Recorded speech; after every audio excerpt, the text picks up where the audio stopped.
Program Studi Sarjana Statistika merupakan salah satu program studi di Fakultas Matematika dan Ilmu Pengetahuan Alam yang masuk dalam 10 besar Prodi Saintek dengan keketatan tertinggi di SBMPTN. Prodi Sarjana Statistika juga telah terakreditasi A dari BAN PT. Assalamualaikum warahmatullahi wabarakatuh. Selamat pagi, siang, sore, ataupun malam, Pak Mindra yang saya hormati selaku dosen pengampu mata kuliah spasial statistik, Statistika Unpad. Sebelumnya perkenalkan, saya Raffi Bibina dengan MPM 1406102300004, mahasiswa program studi statistika Universitas Pajajaran. Pada kesempatan kali ini, saya akan menyampaikan hasil analisis yang sudah saya lakukan, yaitu tentang pemetaan spasial tentang kasus stunting di Indonesia pada tahun 2024 dengan pendekatan spasial econometrics.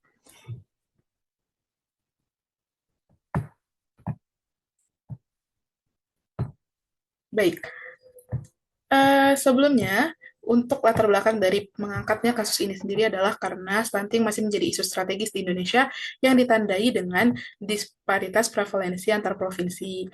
Nah, untuk faktornya sendiri itu sangat kompleks dan juga sangat banyak dan saling terkait terhadap kasus stunting. Lalu selanjutnya, karena dalam analisis statistika biasa kurang tepat untuk data kewilayahan, sehingga kita akan menggunakan spasial statistik atau lebih tepatnya di sini spasial econometrics untuk mengakomodasi ketergantungan spasial tersebut. Jadi penelitian ini akan memetakan pola sebaran stunting di Indonesia pada tahun 2024 serta membandingkan performa model spasial, yaitu saya menggunakan spasial error model atau SEM dan juga spasial Durbin error model atau SDM. Melalui komparasi ini diharapkan diperoleh model terbaik yang mampu menjelaskan determinan stunting secara presisi dan menghasilkan rekomendasi kebijakan berbasis wilayah yang lebih akurat. Lalu selanjutnya, dalam analisis ini digunakan 9 variabel, di mana yang menjadi fokus utama adalah variabel Y, di mana ini adalah angka stunting di Indonesia. Lalu selanjutnya ada X1, yaitu presentasi penduduk miskin. Lalu juga ada sumber air minum layak, air bersih. Lalu juga tentang imunisasi campak, tentang juga diare dan ISPA. Lalu juga ada pemanfaatan jaminan kesehatan, dan juga usia kehamilan pertama kali ibu mendapatkan tablet tambah darah. Nah, dari variabel-variabel ini akan dianalisis menggunakan alur yang seperti berikut. Jadi disiapkan datanya, lalu juga analisis statistika deskriptif, lalu juga menggunakan OLS diestimasi terlebih dahulu, dilakukan uji asumsi terhadap OLS, lalu melakukan uji autokorelasi spasial, lalu melakukan uji Lagrange multiplier, lalu mengestimasi menggunakan SEM dan SDM, menggunakan metode spasial, lalu juga melakukan uji asumsi terhadap model tersebut, lalu memilih model terbaik berdasarkan AIC, selanjutnya juga menguji sensitivitas bobot spasial, dan juga interpolasi spasial, dan terakhir kesimpulan. Lalu dilakukan pertama tentang statistika deskriptif, baik dari data variabelnya maupun data peta sebarannya. Selanjutnya juga dimodelkan secara OLS, di sini didapatkan yang signifikan ada di X1 dan X7. Dan dilakukan asumsi di mana di sini terlihat bahwa semua asumsi terpenuhi kecuali uji Morans irresidual, di mana terdapat autokorelasi spasial pada error.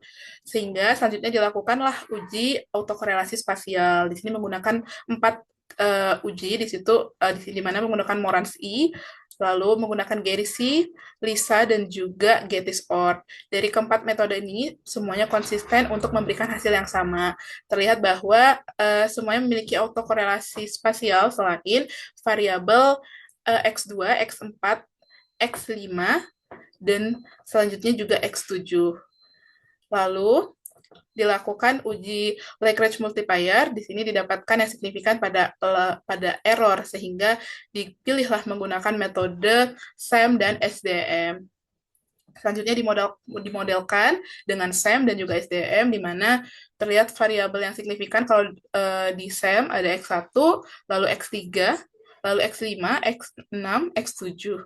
Untuk SDM sendiri juga sama, di X1, di X3, X5, lalu di X7, dan juga pada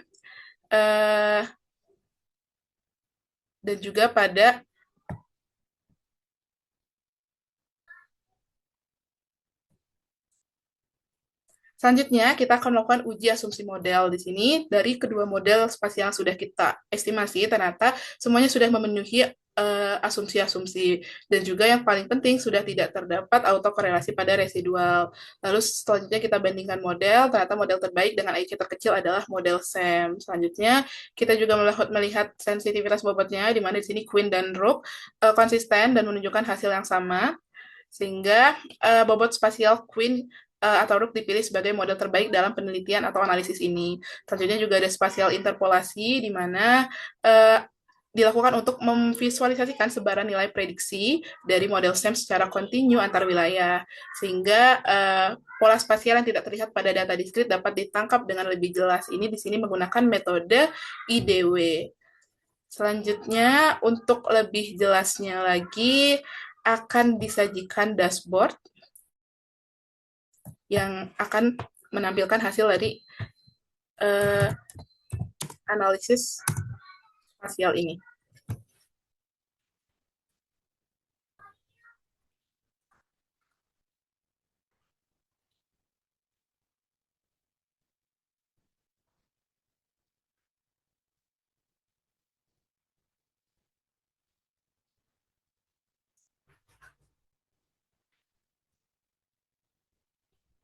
Baik, untuk dashboard yang saya miliki, di sini ada informasi dataset terlebih dahulu, di mana ini merupakan dataset tentang stunting 2024, dan juga rincian variabel apa saja yang ada di dalam dashboard ini. Terdapat jumlah provinsi, variabel penelitian, dan tahun data, serta bagaimana sih kondisi data asli yang dimiliki di dataset ini. Selanjutnya, ada juga bagian statistika deskriptif, di mana di sini akan menyajikan variabel-variabel yang kita miliki dalam bentuk nantinya tertuang di sini dalam ada box plot, histogram, mean, median, standar deviasinya dan juga range-nya. Terdapat juga ringkasan dari masing-masing variabel, ringkasan statistika deskriptifnya. Lalu selanjutnya juga terdapat peta sebaran. Di sini terlihat bahwa kita bisa melihat bagaimana peta sebaran prevalensi stunting di Indonesia, dan juga disertai dengan top 5 provinsi tertinggi stunting dan juga top 5 provinsi terendah kasus stuntingnya.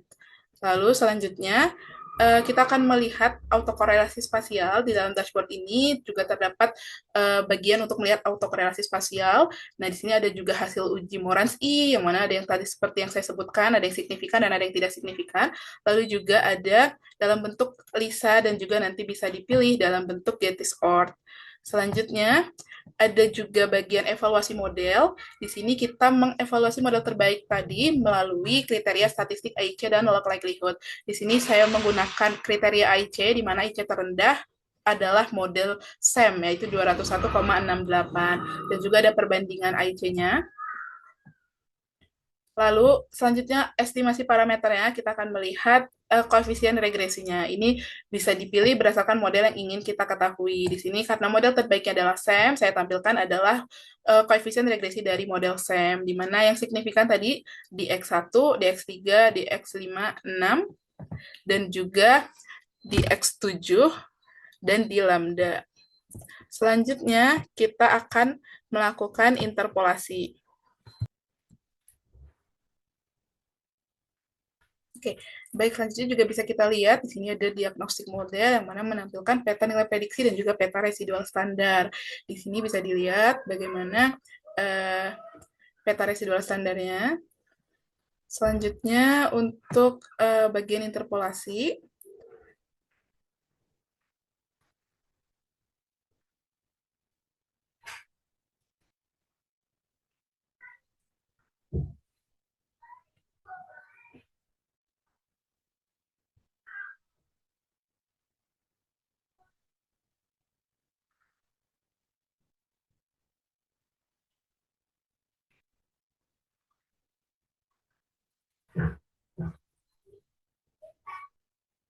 Oke, baik. Baik, selanjutnya terdapat juga interpolasi spasial untuk melihat nilai, untuk memprediksi nilai dislokasi yang tidak teramati. Di sini menggunakan IDW. Bisa kita lihat di sini nanti peta interpolasi spasial. Oke, mungkin Begitu dashboard yang saya miliki. Selanjutnya, kesimpulannya adalah analisis ini menunjukkan bahwa stunting di Indonesia ini memiliki pola sebaran spasial yang tidak merata dengan ketimpangan yang jelas di bagian barat dan timur, di mana Papua dan Nusa Tenggara dan sebagian Sulawesi cenderung memiliki tingkat stunting lebih tinggi dibandingkan Sumatera dan Jawa. Dan juga diperoleh model terbaik, yaitu model SAM dengan EC terkecil yang menangkap pengaruh risiko stunting sekaligus mengakomodasi dependensi spasial yang tidak teramati. Berdasarkan hasil ini, disarankan agar kebijakan penanggulangan stunting di Indonesia dirancang secara berbasis wilayah dan kontekstual, terutama dengan daerah prioritas pada daerah berisiko tinggi, serta memperhatikan keterkaitan spasial antar provinsi, sehingga intervensi yang dilakukan lebih tepat sasaran dan efektif, dan juga mempertimbangkan dengan variabel-variabel yang tadi signifikan dalam model SAM. Mungkin sekian.